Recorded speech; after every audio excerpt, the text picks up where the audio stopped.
Sarat, great to see you today. Before I get into your specific names, though, I do want to get your take on the weakness that we're seeing here to start the week in the equity markets. Is this all just a result of everything that we're seeing on the geopolitical front and these protests that are happening in China right now, or is there more? Or is there more happening? Is there more to consider? I think it's a combination. I mean, definitely what we saw overseas in China is adding to this uncertainty. What does it mean for demand? What does it mean for even if we're talking about frictional costs in the supply chain?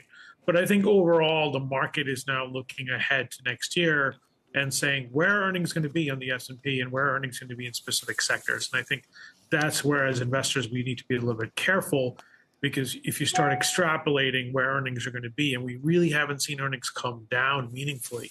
Most of the return this year, especially in the EPS of the S&P, has been energy. So right now we're going to see that. And it really going forward, kind of where is that growth going to be? And until that's answered, I think you're going to see volatility in the market and sell-offs, especially in some of these sectors that have high PEs. Okay, so if we dig down and we go value hunting, where would some of that growth be?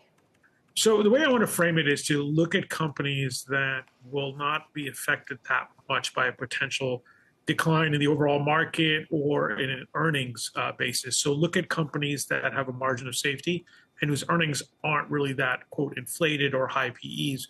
So, for example, look at Glaxo. Glaxo trades at 10 times earnings. A lot of bad news baked into this stock already. If you look at kind of the Zantac litigation, you look at they've already spun off Haleon, they've got a pristine balance sheet. And the reason we also like it is, look, you're going to have earnings growth of about 10% for the next couple of years, 5% revenue growth.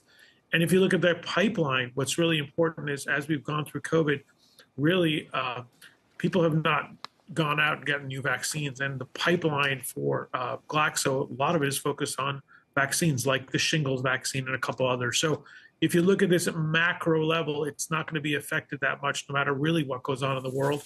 And they have their own uncorrelated earnings that are going to increase over time.